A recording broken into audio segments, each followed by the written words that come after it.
Good morning and welcome to our final weekly spark for the month of June 2023. Feels like it's been a while. I have been traveling, I was away, so I hope that you saw those videos for earlier in the month. I wasn't sharing them on social media as much as I normally do. This is our final week of June, and so it's going to be the final image specifically inspired by the moon, and I definitely wanted to use the moon tarot image this time. Now this is a color Xerox, and this is from the Waite Smith deck. These illustrations were drawn by Pamela Coleman Smith, also known as Pixie, and for many years it was known as the Rider-Waite deck, and that refers to Rider, the publisher, and Waite, who wrote the descriptions, and there was no mention of the artist at all.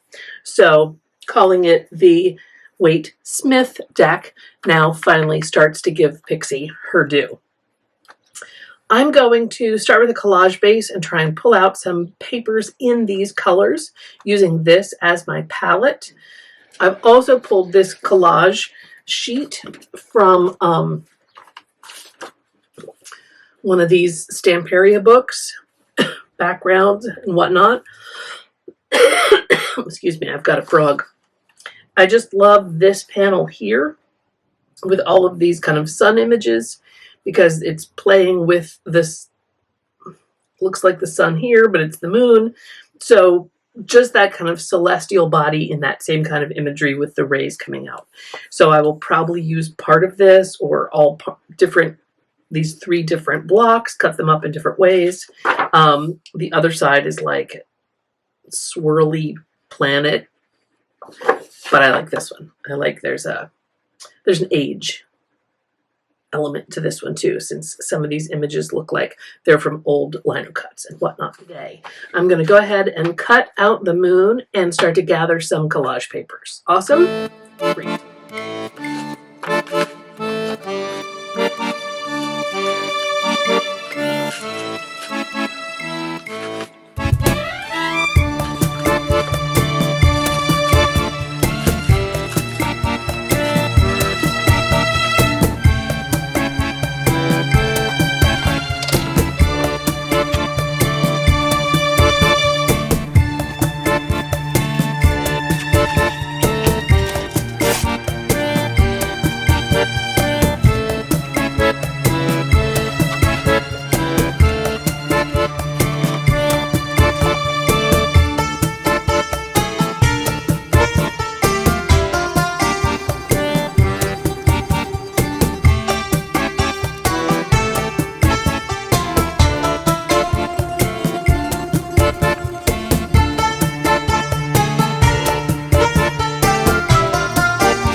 Okay, this is my first layer. I do think that there will be some star in here somewhere, but I want to let this dry and think about, I'm going to definitely do some stenciling or some stamping over it because the colors are so intense.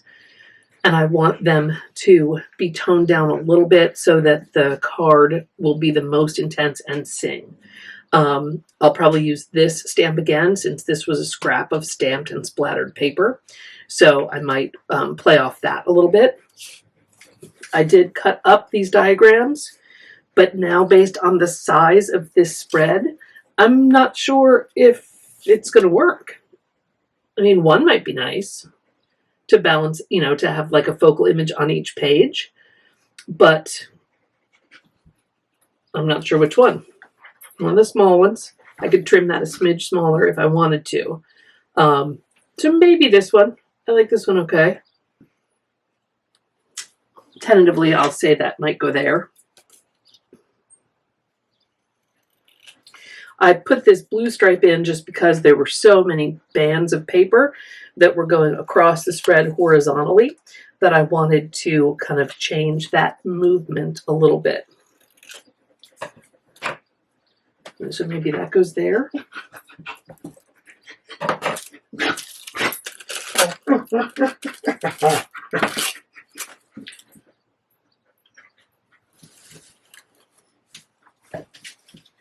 That could work. So I'm going to let that sit there for a sec. I don't think it's going to get stuck. I don't think that the gel medium is that intense. And then I'm going to, while this is drying, I'm going to pull out some stamps and stencils that might work with this, including this foam stamp. All right. Pausing right here. Stay tuned. Okay. A little stamp and splatter is going to happen next. I'm going to cover up the moon so that the image doesn't get splattered. It'll have a little clean halo around it. And I took off this image because if I use them, I want to put them back in on top. First off, some chipped sapphire and this foamy stamp.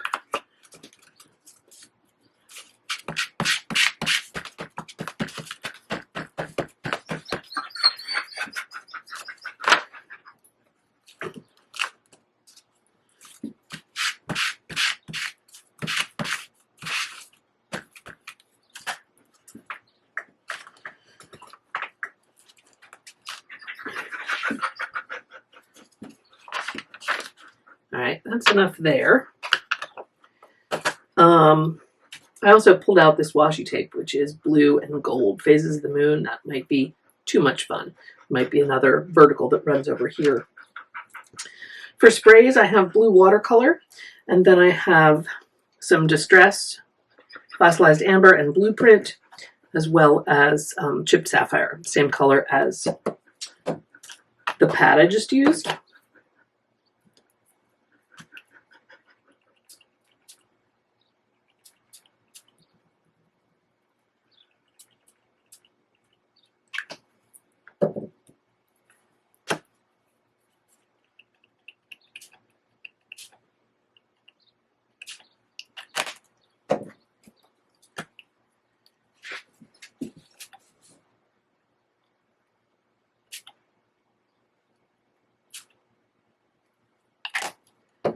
So I didn't use any watercolor, but I think I'll stop there.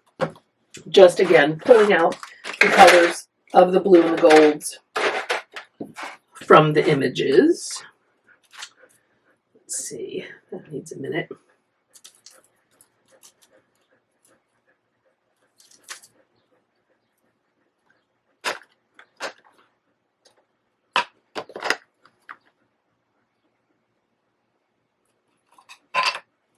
So I have this stencil that's very starburst-like.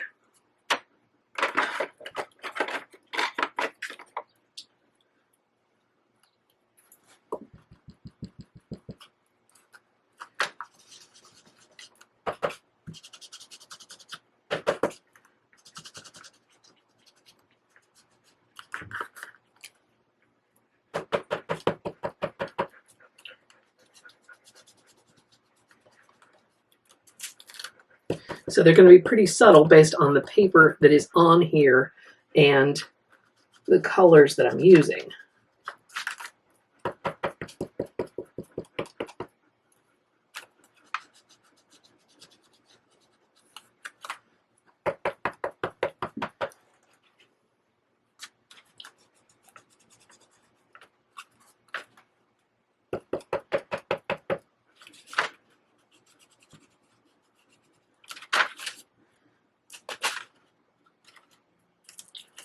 I like that as just a little extra,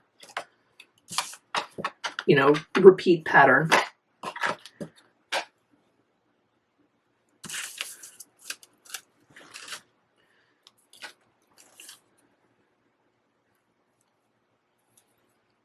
So yeah, this might not go here anymore because it's now so bright.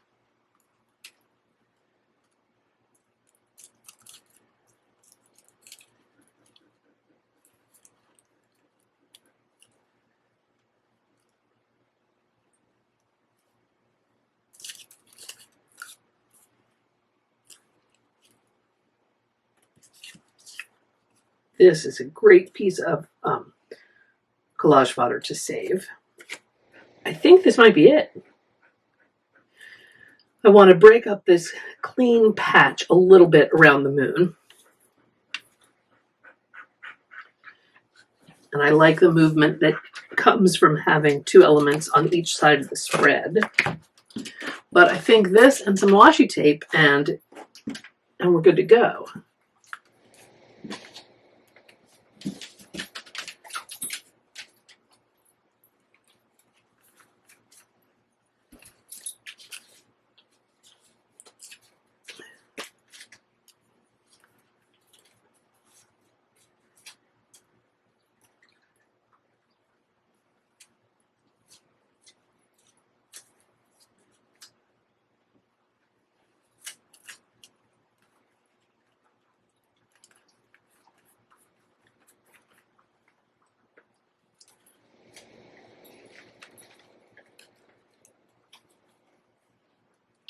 A lot of the sprays that I used are water soluble, so I'm trying to glue this tissue down without going over them too much because I don't want them to become a smeary mess.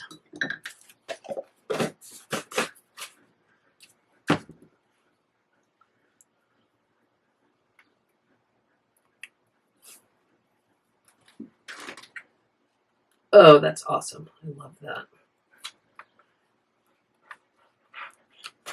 I have put it further than the page because everything is still wet. And so I will come through and trim that with scissors when we're all said and done.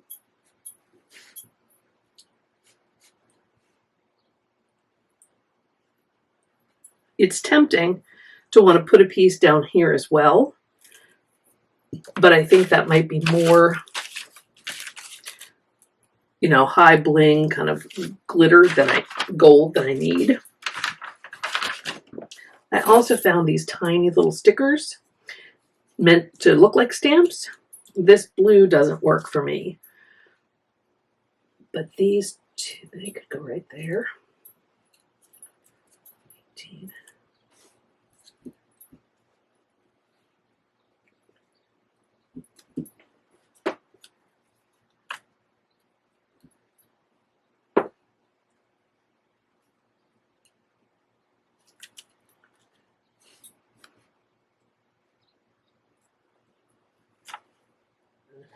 I'm going to use one of these because I think one is enough.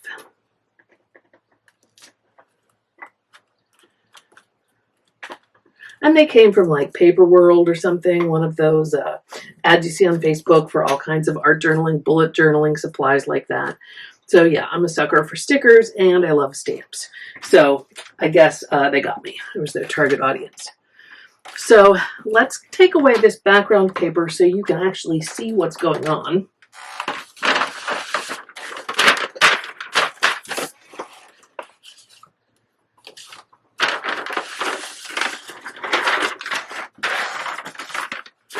All my splatter shields and whatnot.